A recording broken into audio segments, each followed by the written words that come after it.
Hello, this is Paul Chek. Welcome back to part 3 of Dr. Happiness and You. Part 3 is physical happiness. As in the previous 2 blogs, I created a 5-point star in a circle. The circle means wholeness. The 5-point star is an ancient symbol of the human body and mind. So, before we begin, I'm going to orient you to our 5 key points that we're going to briefly discuss today, if I can get that word to comprehend up here. And I'm going to share Arnold Patton's Universal Principle 13, Understanding Body or Physical Signals. And then I'm going to briefly go through the words to the Dr. Happy song once again, and we'll share those in the context of our 5 key points. Our 5 key points for today are, number 1, the dreamer, which is your mind, self-esteem and your thoughts, breathing, rest, movement, and diet.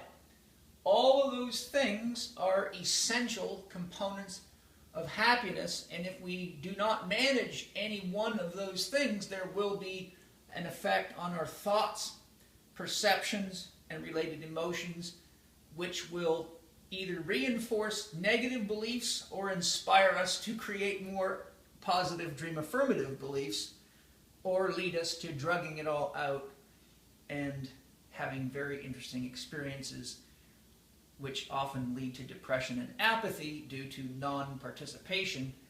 So if you don't want to be aware, it means you want to be asleep, and you will live your life out asleep. Okay, so let's see what old man Arnold Patton has to say about the universal principle of understanding body signals or physical signals. Let me tell you something. I've studied a lot of people. This guy, he had his shit together. Okay? He was a lawyer too, which is amazing. When you read these universal principles, this guy had to know a hell of a lot beyond law to write these principles, and he had to be that to write these principles. That's what I love. Understanding body or physical signals. I respect and understand the spontaneous communications of my body. I listen to my body, and I comprehend the meanings conveyed from my higher mind to my rational mind via automatic body signals. Our human body is a finely tuned instrument. It tells us at all times just how aligned we are with our purpose and the universe. When we notice discomfort in our bodies, it is helpful to look for ways we are withholding love and express it. Learn to read your body consistently, for it reveals the state of your consciousness. Oh, great spirit! That's why I say over and over again, as above, so below. You don't get a healthy body unless you have a healthy mind, and don't be fooled into thinking that just because someone's body looks good in a photograph or a mirror that it's healthy. There are fit, sick people all around you. I make my living coaching lots of them, which is fine. It's how we all wake up, is transforming our problems. I'm just letting you know, just because you look good in the mirror does not mean you have a healthy body or that you're happy, as we well know. So, that said, let's take a quick look again at the words to the Dr. Happy song. Dr. Happy is the dreamer, Dr. Happy is the dreamer, Dr. Happy is the dreamer, don't you know? The dreamer is right here. You're always doing something. You might as well orient your activities toward the things that you would love to do. And what we call our overarching desire is our dream, and it should be something you love to do, where the chances of doing it well and really enjoying it aren't very good. Dr. Happy is the dreamer, Dr. Happy is the dreamer, Dr. Happy is the dreamer, don't you know? Dr. Happy sets your rhythms. We talked about rhythms in the last blog. The pace that you go, which is governed by your mind, determines what your rhythm is. And think of a pump. If you have a hand pump that pumps water, as the rhythm speeds up, what happens to the pressure in the pump? It goes up. Therefore, your rhythms set your pressure. The faster your heart goes, the higher your blood pressure is. Pressure is what we feel as either a sense of ease or a sense of pressure, flow, hurry, agitated, excited, anxious, which is how many people live all day long, feeling wound up, not realizing that Dr. Happy is the dreamer. The dreamer is establishing the rhythms set the pressure, and the rhythms and the pressure make the flow. If you're under a lot of pressure, you're like a fire hose. That's not the kind of experience that leads to happiness unless you forever want to be shot out of a cannon, which means you never get to rest, have time to cuddle, kiss, make love, pet your dog, etc. We have a culture that's addicted to being shot out of a cannon, unfortunately. Just look what's popular on television. The mob wives. Okay? So, your rhythm set your pressure, and your rhythms and your pressure set your flow. That should make it clear what the Dr. Happiness song is really telling you. Now, in HLC 1, and HLC 2, and HLC 3, I take you far, far deeper into the science of what those words actually mean, but if you get it, you get it. Okay? So now that we're through with our preamble, dream, if you're really living your dream, typically your self-esteem is high because your thoughts are dream affirmative and dream oriented. Anyone that has a dream, even if they have low self-esteem, if the low self-esteem becomes a blocking factor to the dream and someone's in love with the dream, it's no different than any other thing. In other words, it's no different than having your contractor show up or tell you they're going to be late with the cement for your foundation or anything. You just learn to deal with it so you can live your dream. So you might go to Toastmasters and learn to present in front of people. You might join a singing group or a choir where you can mix with people and get the comfort of other support, people support, coaching, mentorship, and grow out of your inhibition to fully express yourself.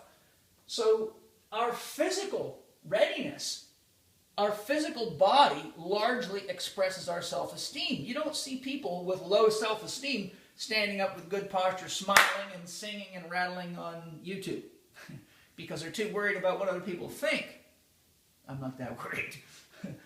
So, your dream is your North Star, your compass bearing, and it is a worthy dream when your sense of self-esteem is all embracing and motivated by the love of your creating of yourself and your dream.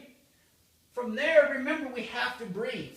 Breathing is more than I can get into right now. I've talked about it on a number of clips, but in my 4 Doctors multimedia ebook, The Last 4 Doctors You'll Ever Need, How to Get Healthy Now, I give you quite a nice little training, not only how to breathe properly, but how to retrain your breathing mechanism if it's not working correctly, which chances are very good. About 95% of the people I've ever seen in my life have a faulty breathing pattern. So it's really worth investigating your breathing because all your physiological and psychological functions hinge around the breathing function in your body. There's a DVD available through the Chek Institute called Heavy Breathing by the amazing Chek instructor Dan Hellman, who is a physical therapist with tremendous amounts of clinical experience, who's one of my most amazing instructors and has been around for a long time. And Dan gives the lecture called Heavy Breathing, in which he goes into the mechanics of breathing and how breathing and exercises should be correlated for optimal health and performance, and gives you, again, the basics of breathing, which is very, very important. So you can get that at thechekinstitute.com, and I think you can get that at chekinstitute.com as well. So once we have self-esteem in a dream and we know how to breathe so we can empower the dream, we need to learn the science of rest, because rest is where we get our most healing power for free. More things can be done for you to regenerate, restore your body, your mind, your emotions, and your sense of happiness and capability or functionality through effective use of rest than anything else. In my 4 Doctors ebook, I take you through 3 kinds of rest that we all have to know how to master. Total rest is sleep. Active rest is using your favorite activity at a reduced intensity to get an active rest, but it has to be done very carefully or it won't work. Passive rest is doing something other than your chosen activity as a means of active rest. In my ebook, I give you the parameters and suggestions and examples on how to use those things intelligently or scientifically, if you like. But remember, active and passive rest are ultimately smart play. Most athletes, for example, diminish the value of rest because their cultural programming is that if you're not torturing yourself, you're not doing anything, and they actually think you get stronger while you're training, which is completely backwards. Training induces stress and breaks the system down. It's the rest cycle where the body responds to the stress and increases the functionality of your nervous system and biological systems to meet the demand of the stress in training. So if you train, and don't rest, you just break yourself down, hit plateaus, have all sorts of problems. So the most underappreciated free medicine for athletes and non-athletes alike is rest. Learn to use it in my 4-doctor ebook, or come to HLC1 and we'll teach you even more. Movement. Physical happiness is tied to movement. We have to balance working out, the principle of yang, or spending energy outwardly and activating the sympathetic nervous system, with working in, accumulating energy inward, the yin function, the feminine function of movement, which is a form, again, of active rest and accumulating energy. But this form of active rest is one in which you disengage from mental chatter by participating in key repetitious movements timed to breathing. In my book, How to Eat, Move, and Be Healthy, there is a whole bunch of zone exercises. I give you specific working exercises to help you improve your health and vitality and heal from problems in key areas of your body, which is all very clearly mapped out for you. Okay? Next is diet.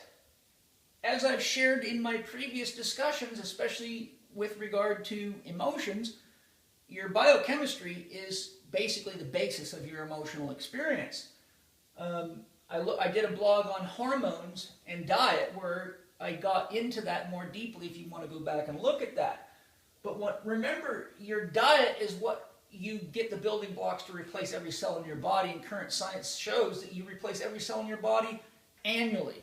So the question is, what are you making it out of?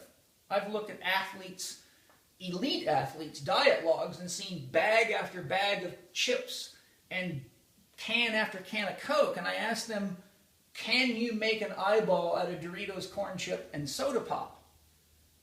Right? That really makes them think that, not everybody, but most people out there have this sort of false impression that our food isn't really involved in making cells, that we have this magic template of a body that just forever renews itself no matter what we put in our mouth.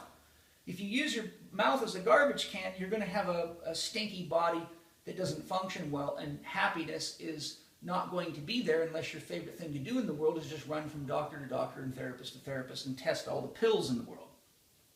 Okay? So, diet means environment. Remember, whatever you're eating came from out there.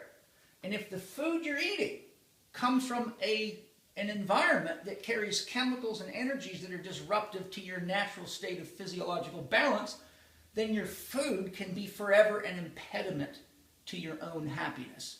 And many of us are out there trying to get happy and taking workshops and doing all this stuff and watching the gurus while we're sitting there eating Cheetos, drinking soda pop, and having microwave poison for breakfast and eating out of boxes full of cereal that kills laboratory animals. Okay? So we have to kind of wake up a little bit and participate in the environment, because we all know the world's not in great shape from a physiological and energetic and environmental perspective. So once you're aware that your diet becomes your body and your mind, then it's pretty hip to know that the better you do here, the more you're supporting the environment. When you're buying organic food, you're supporting the environment. When you're buying commercially raised food, you're destroying the environment. And the more you destroy the environment, paradoxically, the more you eat of the destruction. Thus, the snake eats its tail again. Careful. So here we have made a tour through what I would consider to be the necessary steps to creating happiness through wholeness at the level of your physical being. Have a dream, learn to breathe, learn to rest properly, learn to balance, working out and working in, and learn to individualize your diet. Many of these things are covered comprehensively in my book, How to Eat, Move, and Be Healthy, my last 4 doctors ebook, my audio workbook program, You Are What You Eat. If you want a more comprehensive approach to solving problems such as addiction, obesity, and disease, I highly recommend you look at my program titled The 1, 2, 3, 4 for Overcoming Addiction, Obesity, and Disease, which is about 11 hours of audio, if I remember, and a comprehensive workbook of about 134 or 5 pages. And I take you step by step, much deeper than I can go on blogs, to helping you get a handle on how you can create happiness as a consistent theme in your life. And I hope you do, so that I can hang out with you and celebrate that we have cleaned our mind of our viruses and we can actually see reality as it's occurring. And when we do, we know it's all cool, because there's nothing here but love. And if you don't see it, then start practicing. Thanks for joining me.